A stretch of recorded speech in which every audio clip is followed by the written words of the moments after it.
What if one morning your father walked into the kitchen and said you needed to pack your bags? No phones, no money, no credit cards. Just get in the car and drive. Why? He won't tell you. Only that you're being watched, and if you stay, you'll die. This isn't fiction. This isn't paranoia. This is the real-life case of the Tromp family. An entire family of 5 who vanished from their home in Australia in 2016. No warning, no goodbyes. They left everything behind. Pets, technology, IDs, even their livelihoods. And when they were finally found, one by one, nothing they said made any sense. This is one of the strangest real-life disappearances in modern history.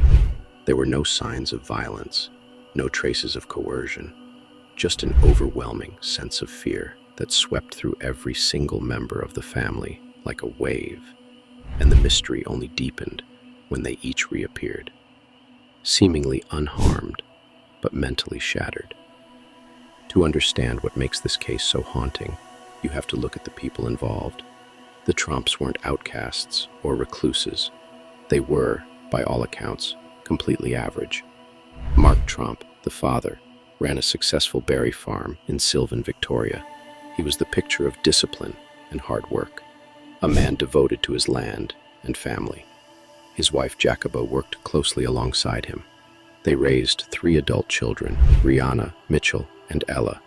The kids worked the farm and still lived at home, not because they were dependent, but because the family was unusually tight-knit. They were quiet, reserved, no criminal background, no history of drug abuse, no visible signs of mental health issues. In fact, their friends and neighbors described them as wholesome and content. They lived simply. They avoided technology, not in a doomsday prepper kind of way, but more like old-fashioned pragmatism. They didn't trust banks. They didn't trust the government, but they also didn't advertise that. They weren't afraid until they were. On August 29th, 2016, everything unraveled. They walked away from their normal lives, locking up the house, leaving behind every form of traceable identity. Driver's licenses, passports, cell phones, even credit cards. They brought very little with them. A modest amount of cash, a few clothes, some maps, and each other. What could push an entire family into the kind of panic that would make them flee their home without a plan? That question still has no clear answer. The family piled into their silver Peugeot SUV and began heading north, toward New South Wales. From that moment on, things started getting more bizarre. They avoided main roads, choosing instead to navigate through back roads and country highways.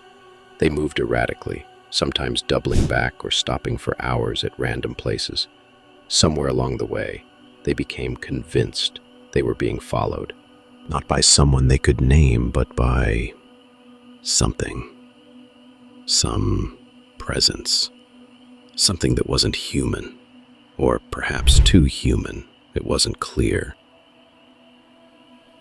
Mitchell, the middle child and only son, started to realize how off everything felt. His parents, normally rational and grounded, were whispering about people watching them through windows, tracking them through their electronics. He noticed his father kept checking the mirrors, turning sharply at minor noises. A day into the trip, Mitchell had enough. He left the family at Bathurst and took a train back to Melbourne. It was a quiet protest, but it probably saved his sanity. Now down to 4, the remaining Tromps carried on. As Mitchell later told police, the mood inside the car grew darker without him. The paranoia deepened. Mark became more erratic. The family stopped trusting each other. At some point, they reached the Jenolan Caves. There, things began to fully fall apart. Ella, the youngest daughter, decided she'd had enough. She took the car keys and separated from the group. In her desperation, she stole a vehicle and drove the rest of the way back to Melbourne. Later, she would tell police and reporters that she didn't know what her father believed, but that he was acting dangerously.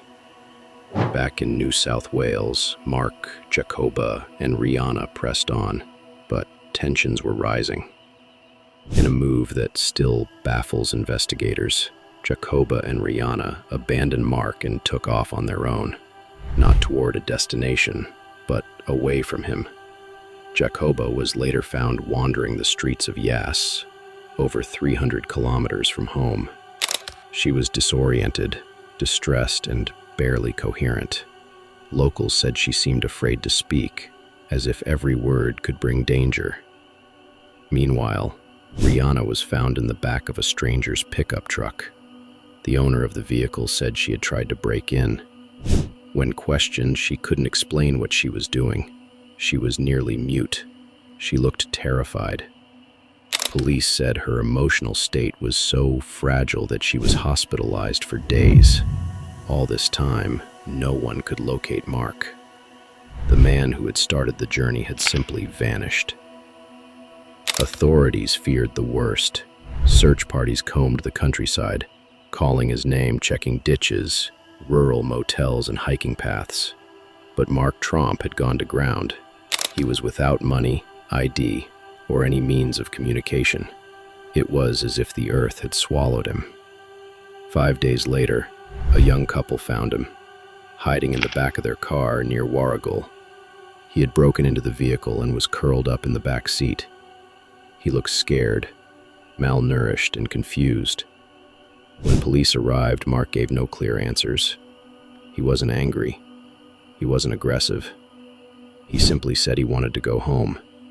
No explanation of the fear that had driven him into hiding. No clues about the invisible threat. No charges were pressed. The couple, understandably startled, declined to pursue the matter.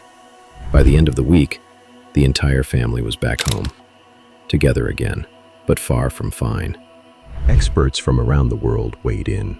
How could 5 people, some educated, all seemingly rational, descend into madness so quickly and recover just as suddenly?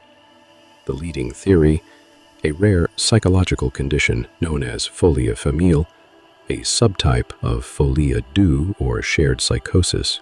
In this disorder, a delusion originates in one dominant individual and spreads to those closely connected to them.